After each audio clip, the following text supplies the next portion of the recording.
Good afternoon. I'm coming back to you live after a very long time for some live interaction, and this time we have been able to catch Dr. Shilpa Kodkany with us, who will share her insights about eye care and what should be done, should not be done, and when you should see an ophthalmologist. Good afternoon, Shilpa madam. And the first question that everybody wants to ask here is the use of mobile phones, TV, computers. Now, even that you're seeing us live, okay? This is the thing that you have to know, that you're seeing us live on a mobile screen, which is very small. It has some impact on it. What impact does it have on the eye? Well, technology is very good. Okay. Obviously, even in our field of ophthalmology, there's a lot of advance in technology. Similarly, we have everybody using mobile phones, computers, televisions, of course. All these electronic media per se. If you compare reading a book versus reading something on a screen, it is one page in on the screen is equivalent to reading 15 pages of a book. Okay. And so if you can imagine, it's mainly because of the light that is emanating from these gadgets that cause strain on the eyes. The other thing that we have seen is there's something called as the dry eye syndrome. Okay, so this dryness of the eyes, a couple of years back, before all these gadgets came in, we would say that dry eyes is usually seen in the older age group. That is because the tear secretions were altered at a certain age group after the age of 40-50. But progressively today, we have younger and younger patients coming to us with this syndrome of dry eyes, and the culprit being the screen. So optimal use of the screen and optimal use of any technology for that matter is the way to go, I feel. Okay. No, because people are in front of the screen, laptops, people working in the offices, they always have to be in front of a screen. And there is no alternative to that. Absolutely. Even I use the laptop all the time because I have my software to see my patients, to keep their data. Everywhere computers are being used. So what I would say is we follow the rule of 20. Which is every 20 minutes you look into a distance or look away from your monitor for about 20 seconds. Okay, so that's called the rule of 20. Every 20 minutes for 20 seconds you look away from your monitor so that you keep relaxing your eyes in between. And that is what helps in reducing the amount of strain that you would have because of these monitors. And also prevent dryness of the eyes. The other thing is we see a lot of people having spectacle numbers today. And the reason is again this, that we are using everything, all our screens are at this distance, which is the reading distance. So which means that we are constantly accommodating our eyes to be able to focus only this distance. So our distance vision is less used than near. And that is what causes spectacle numbers coming in. More and more children today have spectacle numbers. I'm not wearing a spectacle right now, but well, in standard 6 I got a spectacle. The only thing is she just said last month that your number is the same. So my number hasn't increased, so I'm not using a lot of mobile. There's also new technologies that these mobile operators or even the apps are building. They have a black background now. Now all apps have a black background, which they say that it helps in easy reading. Is that true? Yes. Basically, it is the contrast levels and see a white screen emanating that amount of light versus a black screen. It is definitely advantageous to use black screens, and that is what is being shown nowadays a lot, so that because of all these problems which everybody faces, there are newer technologies coming in to reduce these kind of problems. Yeah, one more problem that everybody here, kids always have the mobiles in hand, parents, their own. Now, and the way they look at the mobiles is also very strange. At least we have a distance. They want to see it like this. Yes. So, what can we tell them? Now, they are in school, so they won't be seeing this live interview as of now. But what can as parents, tell them that, see, we heard an interview like this, doctor said this. So, this is for the kids, basically, and the parents who want seeing this. Yes. I myself have a 10-year-old kid, and I feel that every parent should make sure that your children read more of books than concentrate on things like mobile phones. Okay. And what we see progressively is that the children are given the mobiles even at the age of 2 and 3 because the elders want to do their own thing, and that is where it starts from. So if you give it to them at the age of 2 and 3, by the time they are 10, they are not going to listen to you. So inculcating good habits. So it's basically very, very important. Basically children don't need mobile phones. Right. They definitely don't need televisions, I would say. They definitely don't need computers. They have books. Get books for them. Make sure they get interested in reading. Okay. A very honest and sincere request, not only from an ophthalmologist but from a parent too. Thank you for that. I need to. My kids definitely will see this once they come home, and you'll have to do that. Now the next question that everybody has: going to the doctor, nobody likes, Absolutely. अरे आज नहीं कल चलते हैं आज nothing, we just have something. So when should someone see an ophthalmologist? I have something that is wrong with my eye. Maybe there are more tears that are coming.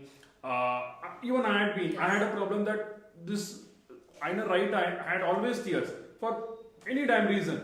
But the doctor then said that tears are coming now. Do you have a problem with that? I said not literally, but I felt. He said then it is nothing. If it is dry, you come to me. Okay. So now the basic question is, when should one see a doctor? See what you said about watering. When the eyes are dry, also the eyes water. Okay. The reason being that the eyes are dry because the tear composition is altered. Okay. And because of that, you have reflex watering of the eyes. And that is, a lot of patients ask me, my eyes are watering, why do you say they are dry? It's the dry eye syndrome is a terminology. Okay. But actually speaking, it is the alteration in your tear film.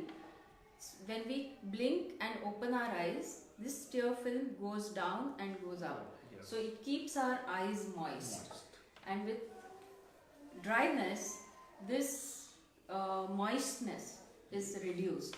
So it kind of gives irritation of your eyes, and that is how it causes reflex watering.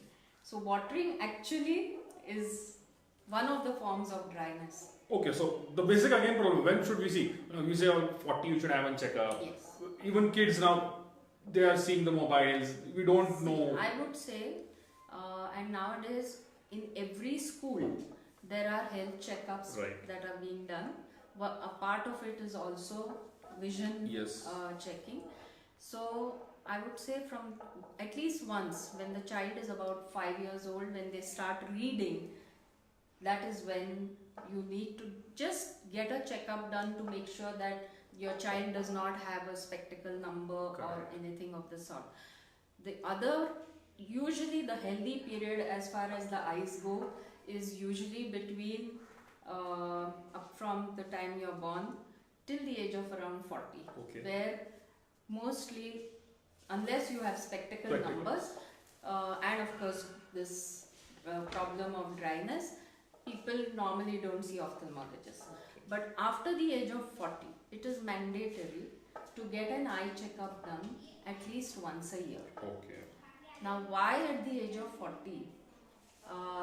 Actually, in our vernacular languages like Marathi and Kannada, we say "Mala charshi ali." Yes. Or in Kannada, you say "Nange charshi bantu." That is, this terminology charshi is used for spectacles. Spectacles. And actually it means 40, which is 40. So you get glasses at the age of 40. So it is literally like God is telling you, go and get an eye checkup done. Okay. And the reason why you get these spectacle numbers at the age of 40 is because our eyes have certain muscles inside the eye which have been working for all these years, and because of which you can see distance as well as near equally clearly. Okay. So after the age of 40, these muscles kind of start relaxing, and that's why you get the spectacle numbers for reading. Okay. So what are symptoms like, that I have a number, a spectacle number? How does one realize that I need to see an ophthalmologist? Because maybe it's not a small headache, or what's the symptom basically? The first symptom, especially after the age of 40, the spectacle numbers that you get, is that you realize that the print that you could see at say about 25 centimeters or so is not so clear now. Okay. And you need to take your book or your paper or whatever a little further away. Okay. And then it's clear. Right. And that is the first sign. Okay. And why I would say you have to get your eyes checked after the age of 40 is not only because of this spectacle number, but a lot of eye problems start after the age of 40. Okay. It is a well-known thing, like problems like glaucoma, problems like cataract. Those people nowadays, we see diabetes is on the rise. Yes. Young people are getting diabetes. So diabetes also affects the eye. Okay. So we tell all our patients who are diabetic as well as those who have high blood pressures that you have to get your eyes checked. The reason being that the retina can get damaged because of these two problems. And that causes severe decrease in vision, and vision which is lost, if it is in late stages, we can't bring it back. And that is why problems like glaucoma again is called the silent thief of sight. Okay. The reason being that there are no symptoms. Okay. And what is glaucoma is the eye pressures inside the eye, they increase. Because the pressure increases, it causes an effect on the optic nerve. Okay. And this nerve is carrying our vision from the eye to the brain.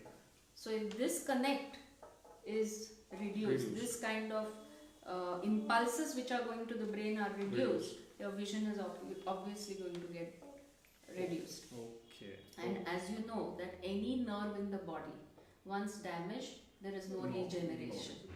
So it's like a permanent loss of vision. Okay. There are other things, related to the same question. OTC drugs and eye drops that are there, you just keep on rubbing.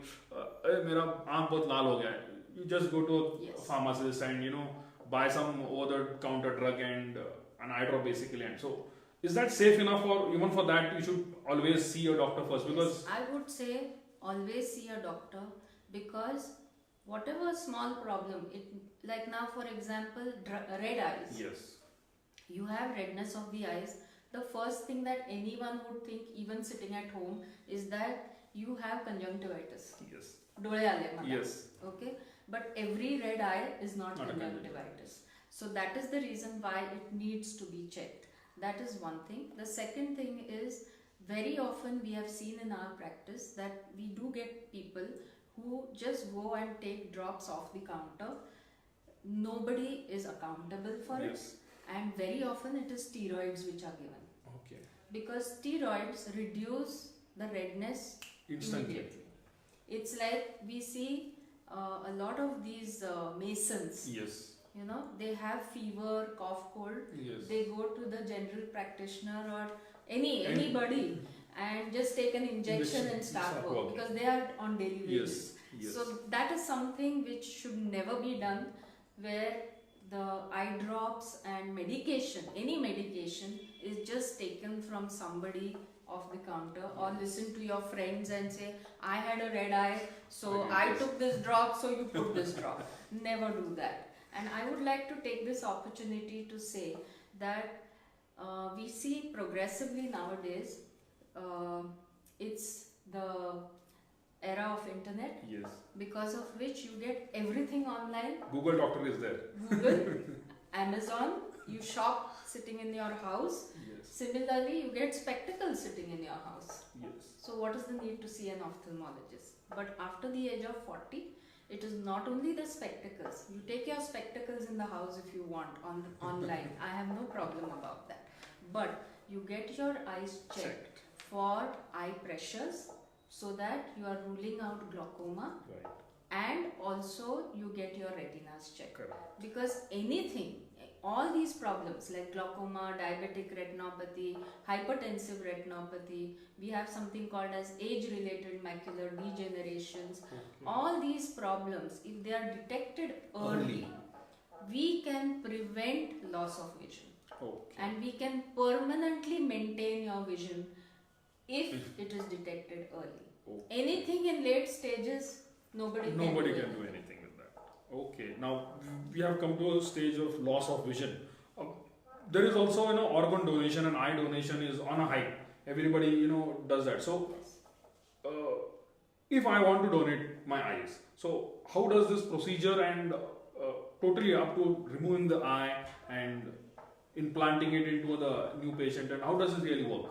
See, the first thing I would like to tell you is, as far as eye donation goes, yes, we donate our eyes, but it is not that for a diabetic retinopathy, somebody who has lost his vision because of diabetic retinopathy, where the retina has got damaged, eye donation is going to help. It's not so. Eye donation helps in only the cornea, which is the front part, the black part, which is removed, okay? And a person whose vision has gone because of this corneal problem. Corneal problem, okay. It is very specific to a corneal problem. Okay. So sometimes we see people wherein the black part has become white. For some reason. Yes. Maybe it may be an injury to the cornea or some other degenerations. Okay. Sometimes post-operations. These can happen. So these patients where only the cornea is affected and the rest of the eye, like the retina, the lens, everything else is normal. For them, we replace that cornea with a clear cornea. Okay. And that is what is corneal transplantation. Okay. And this eye donation is helpful for corneal transplantation. Okay. And for anybody can donate their eyes. Okay, even a person who has specs. Anybody, if you have spectacles, your cornea is clear. Right. So you can donate. Okay. Even people who have diabetes, who have retinopathies, their cornea is normal.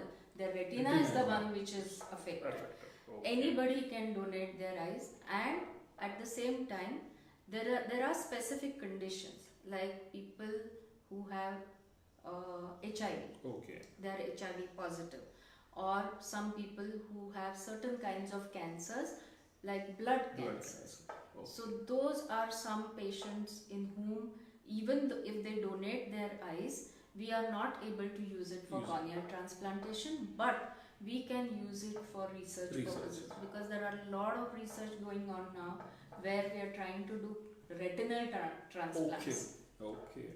It's still in the research stages, but we don't know. In few years from now, we may be able to transplant retinas just like corneas. Okay. So, eye donation can be done by anybody. When there is a death, the eyes have to be taken within 6 hours of death. Okay, 6 hours of death. Yes. Okay. And somewhere for those 6 hours, we have to protect the cornea. Okay. So we have to make sure that the eyes are nicely shut, because after death the eyes do remain open. So we have to protect the cornea from getting dry and white. Okay. So that is the main thing when there is a death. The second thing is, now I have donated my eyes. Donated meaning nobody can take my eyes when I'm alive, but it only happens after death. I do have some patients who come and tell me, it's very sad, but if their young ones have some kind of an eye problem because of which they can't see, they say, I can see with one eye. It's like I can live with one kidney. Yes. So take my eyes and donate it into my relative.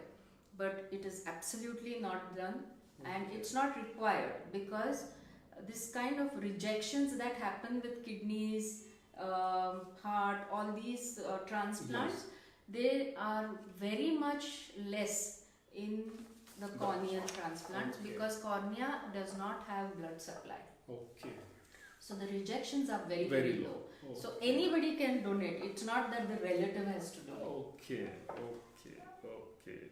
So diabetes, you said about diabetic retinopathy, and that is the biggest cause of concern. Yes. Diabetes is on the rise, so obviously retinopathy is going to be on. What actually happens means, in simple terms, because people say, अरे मेरे को diabetes हुआ है, वो insulin लेता हूँ, वो कौन देखेगा? I don't really. It's basically ignored over a period of time. Yes. So what basically happens that people should understand. The amount of restriction, if it has to be like a complete change of lifestyle and restriction throughout your life, it is something that is not very acceptable. Right. Keeping your blood sugars under control as it is a big issue. Now what we see is in the retina. Now what is the retina is, it's at the back. You can't see the retina like that. But it is like a part of the eye which is like a layer which assimilates all the light that is coming into your eye. And from there it relays the information into your optic nerve. Now this retina has got blood vessels, arteries and veins. Now diabetes is basically affecting the small veins in the retina. And because the wall of the veins get damaged, it is the blood supply, the plasma what we call, that comes out of these blood vessels, because of which the blood supply to the retina gets affected. And you know that any part of your body, if your blood supply is reduced, that part gets damaged. It's like if your little finger, the blood supply is reduced, it is going to go into gangrene slowly and it will just fall off one day. So similarly, in the retina, the blood supply getting less is going to cause certain changes inside which can cause dimness of vision. And this is irreversible. We do have techniques nowadays where we give something which is called as anti-VEGF, vascular endothelial growth factor, anti-VEGFs, wherein they reduce this kind of reduction in the blood supply, the changes which are occurring in the retina. Plus we do laser treatments. In the early stages, lasers, injections, they prevent a person from going for any drastic surgeries and things like that for the retina. So it is completely in your hands to make sure that you don't go blind. So not to go blind, that's the most serious part. There's also that eat healthy to retain good vision. You know, and on social media, I don't know, every day there is something new that crops up. You have to eat this. If you start eating all that, I don't know where I'll be or where anybody will be. So is this really there, that eating something helps your eyes? And if yes, then what is that? See, there are a lot of myths about this. Like you have to have carrots all the time. You have to have carrot juice so that your spectacle numbers go. I've heard all these things. Yes, carrots do have something which is called as beta-carotene, which helps your retinal cells. But it's not like you have to eat carrot for breakfast, lunch, dinner. I would say our Indian diet, which is basically chapatis, rotis, bhakaris, vegetables, rice, dal, it is a mixed and a proper balanced diet. So any balanced diet is always good. Yes, there are things like carrots, spinach, palak, green leafy vegetables, methi and all this, and eggs, meat which is rich in protein. These things are good for health anyways. So having a healthy diet. Now all of us, including kids, want to eat pizzas, pastas for breakfast, lunch, dinner. That's not good because it has maida. Maida is something which is a wheat product, yes, but it is very very refined, and because of which you don't have any fiber. We can go on and on Yes. this, but a small message to say: eat a healthy, balanced diet. Don't eat junk food all the time. There is no need to have carrot juice every morning, but have a good balanced diet. Yes. So there is one more question that goes round is conjunctivitis. Yes. And first, whenever the eye is red, that is the first. Yes. That's what we spoke about. Yes. Every red eye is not conjunctivitis. Every red eye, but what it's care? very common. Very common, and what care should one take? Yeah, and it is something which is very contagious. Okay. Now, one thing I would like to tell you is that conjunctivitis does not spread by looking into somebody's eyes. That's the biggest, because this is what I have heard for so many years, 42 years. So 42 years I have heard this. So you can look into the eyes of your loved ones. There's no problem with that. But conjunctivitis spreads because of the infection which is in your eyes. Is basically you do get a lot of watering and discharge and all that when you have conjunctivitis. So you keep rubbing your eyes, you keep touching your eyes, and then you touch somewhere else. Yes. Somebody else touches there and they touch their eyes, then they get conjunctivitis. Okay. Very often what we see is once there is conjunctivitis in one person of the family, the whole family gets it. Because everybody is... They use the same napkins. Yes. They sleep on the same pillows, and where this watering, Discharge, everything is there, and that is how it spreads. It does not spread by looking at somebody. Okay. People do wear dark glasses when they Yes. have conjunctivitis. Some people do feel that there is a lot of we call it photophobia. That means there's a lot of light coming that inside. you feel the glare Yes. in your eyes, because of which they do wear dark glasses.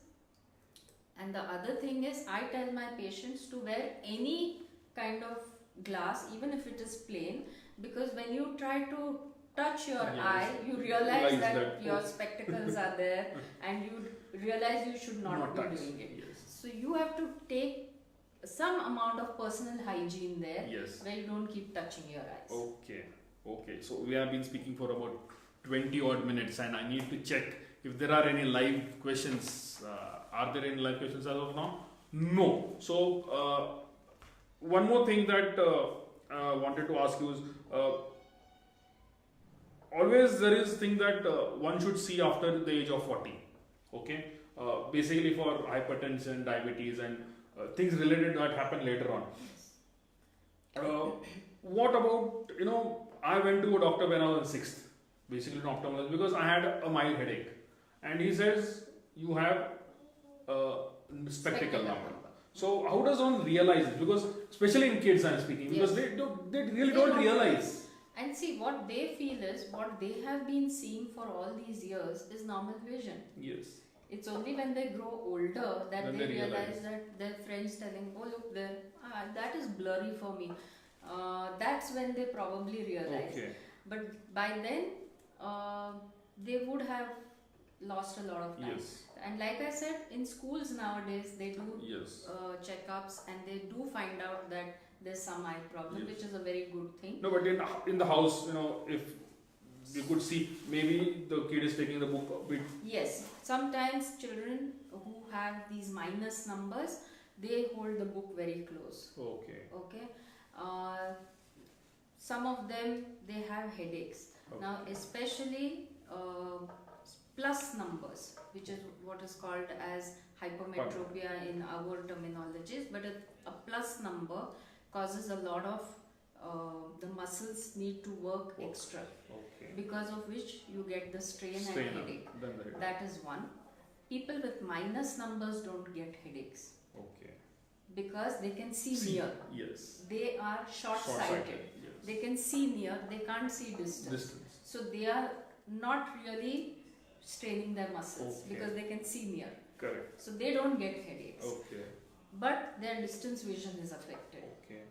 The other thing is something which is called as a cylindrical number, which is a number which is on the cornea, which is in a particular axis. We call it a cylindrical number or astigmatism. Okay.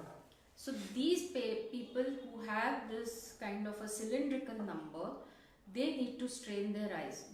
And very often we see that somebody who is looking into a distance will do Yes, like this. squint like this, Yes. or try and make Yes. their eyes, Yes. very small. Yes. So that is the clue Okay. that this person, this child could be having a number. Okay. Okay. That is astigmatism. Okay.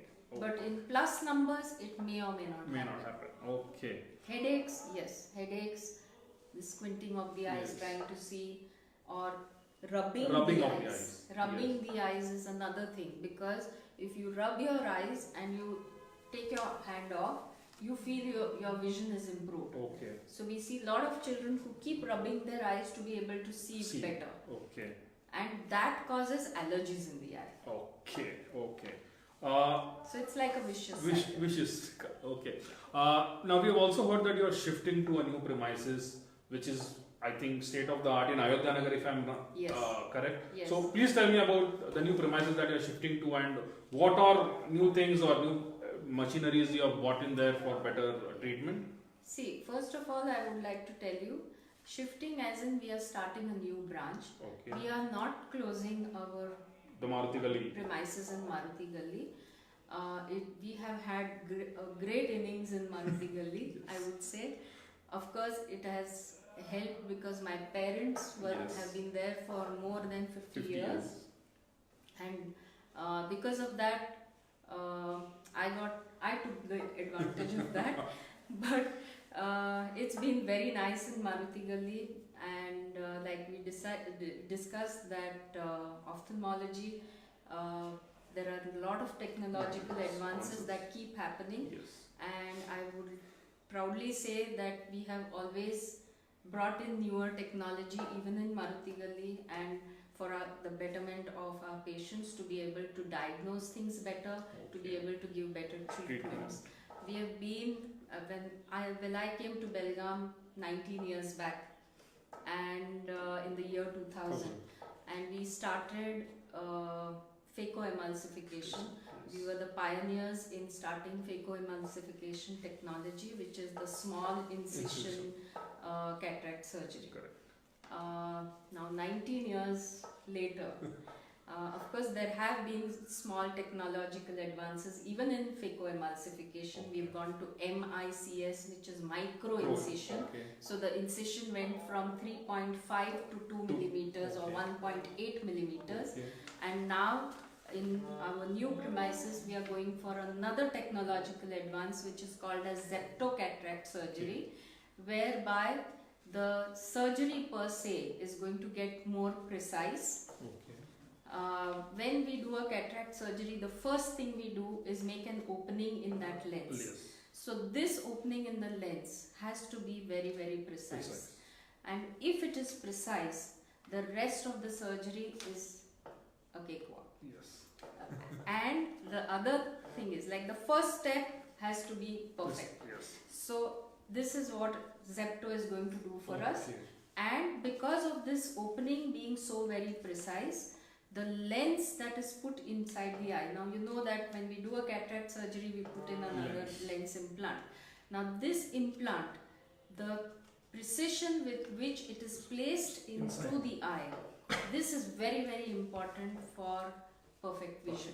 And this is what zeptocataract is going to do. So this is another technological advance that we are coming with. Right. We realized that in Maruti Galli, with putting up new technologies, there are limitations. Expansions, Yes. there were limitations. We also got our architects, our interior people, Bakul Joshi, my architect, Mr. Sudhir Redkar, who came to Maruti Galli saying ki, let's try and see what we can do here, but it was getting just impossible. Yeah. And that's why we are coming to Ayodhya Nagar, whereby we will put in state-of-the-art technologies. Some of the machines which are already there will come here, but we still continue our Maruti Galli premises too. Okay. And here, of course, everything is going to be very streamlined. We have our OPDs on the ground floor. Okay. Our You have a lift here? diagnostics. You'll have a lift at the... Yes, a lift for our patients. This is what was Maruti was lacking. Can't help. Yeah, some things that Yes. we can't Yes.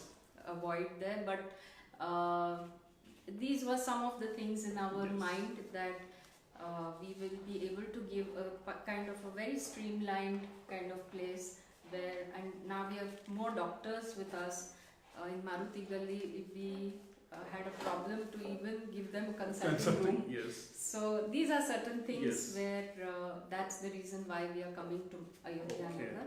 Okay. And we hope that our patients feel that the convenience of the place is where there is parking, there is a lift, and plus the technological advances that we will continue to put in for the next at least 10-20 years. Yes. I hope that everything is good for the patients. Okay. And when are you expected to start the new We branch? are inaugurating on the 10th of February, that is Okay. the coming Sunday. Yes.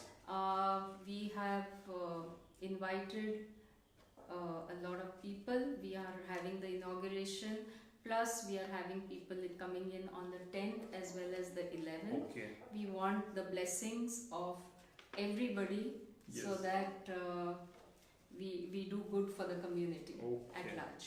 Okay. So I think there is one question that has come up. No? It's all done. Okay.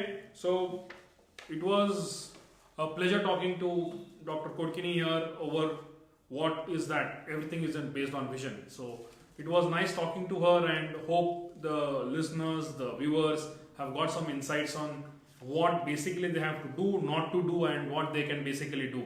So if you have an eye problem, you have to see an ophthalmologist when it was told to you. So until then, we'll see you, and all the best, doctor. Thank you Uday for giving me this opportunity, and hope we will see you more often. Yes. Hopefully, yes. Not as a patient.